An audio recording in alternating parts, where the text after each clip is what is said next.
So now we're going to go into proving identities, and this will be the first video out of 3. So why do we have trig identities? With trigonometry, there's a lot of graphs that if you graph them, they are identical. And so it has the same root word as identities. So here we go, we have cosine of 2x there. And I'm going to graph another thing here. Cosine squared of x minus sine squared of x. And lo and behold, there's magic here. If I stop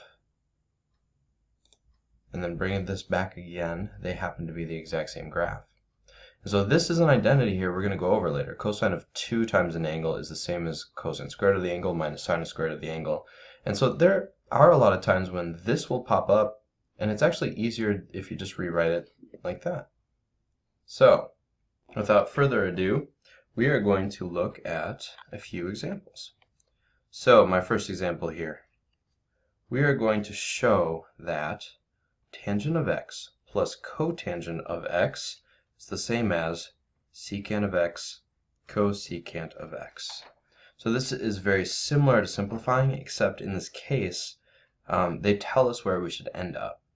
And so there are a few rules that you can always kind of go with to help guide you through this. But in general, identities are really difficult because sometimes you have no idea where to go.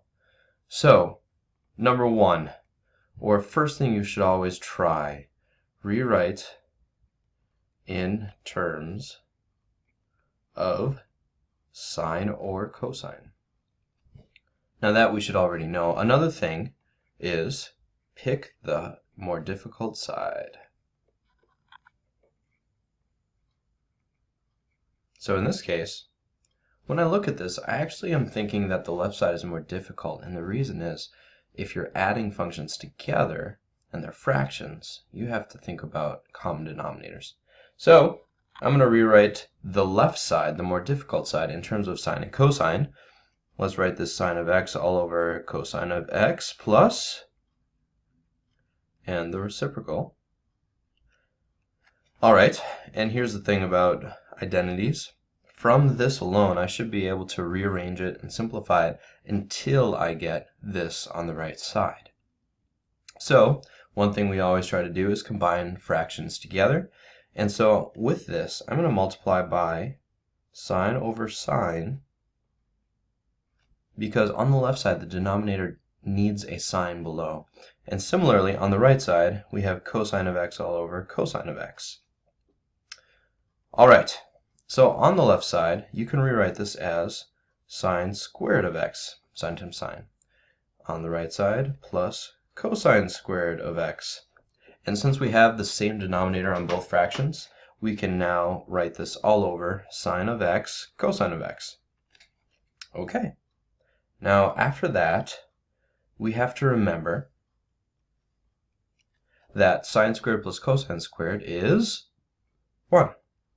So this would be 1 all over sine of x, cosine of x. Okay, so now I'm thinking over here, this is secant and cosecant. They are related to sine and cosine because they're the reciprocals.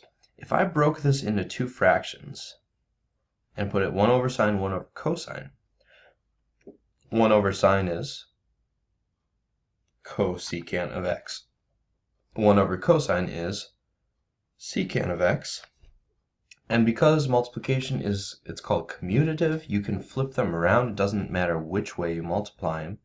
This is what we had hoped to prove. So we started on the most complicated side. We rewrote things in terms of sine and cosine. And then we did what we normally would do when we're simplifying. We combined fractions, we find common denominators, and we were able to rewrite it as secant, cosecant. So I'm going to give you guys an identity, and I'd like you guys to try this now. We're going to do 1 over secant x minus 1 plus 1 over secant x plus 1. You need to show that this is the same as 2 cotangent of x cosecant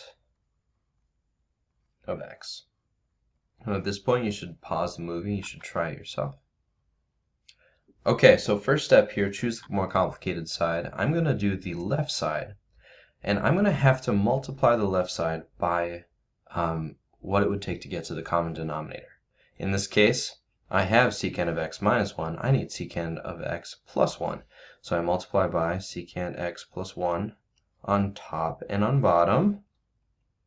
And similarly over here, do the same. Secant of x minus 1 on top and on bottom. And you might be seeing that this is kind of familiar from before, because on the bottom you have that plus minus pattern, which is the difference of squares. But first, let's do the top here. 1 times this is just going to be secant x plus 1. And I'm drawing a line all the way across because it is over the same denominator. We'll just make one big fraction. And then when we distribute this, it's going to be plus secant x minus 1. Okay, now after that, you might already think, well, these plus and minus 1s will cancel. Before we keep going, though, let's rewrite the bottom. Secant of x plus 1, secant of x minus 1. All right, if you have secant x plus secant x, you can call that 2 secant x. And then on the bottom here, we have a difference of squares.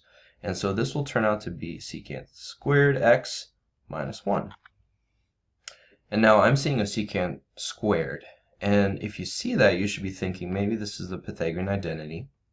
If you remember, it's tangent squared of x plus 1 equals secant squared of x. Because if I do sine squared plus cosine squared equals 1, if I want secant squared, I have to divide everything by sine. Sorry, not by sine. We have to divide by cosine squared everywhere. And so we'll get 1 here, we'll get tangent there. This is what we're going to use. Now, if I subtract a 1 to both sides, it's going to be tan squared equals secant squared minus 1. So instead of secant squared minus 1, this is going to be the same as 2 secant x all over tan squared of x. Now we're getting really close. If you look back at the original thing, we already have the 2. And now we should be able to change the secant tan squared into a cotangent cosecant. So we're going to use the next idea that we had, is rewrite everything in terms of sine and cosine. So if I write this, it'll be 2. And I'm going to switch the tan squared so that it's actually cotangent squared x, so there's no more fraction. And then secant, I'm going to write 1 over cosine. And I'm just going to keep going here. I know cotangent is cosine squared over x, and there's a sine squared underneath there, and there's still a 1 over cosine x. So now you can see that there's 2 cosines on top, there's a cosine on bottom. So this is going to turn out to be 1 over, sorry, I had to think there for a second. When our cosines cancel, we have 1 cosine on top, and we have 2 sine squared, sine squared on bottom. Now I'm just looking back here because I want a cotangent and I want a cosecant. If I was to rewrite this,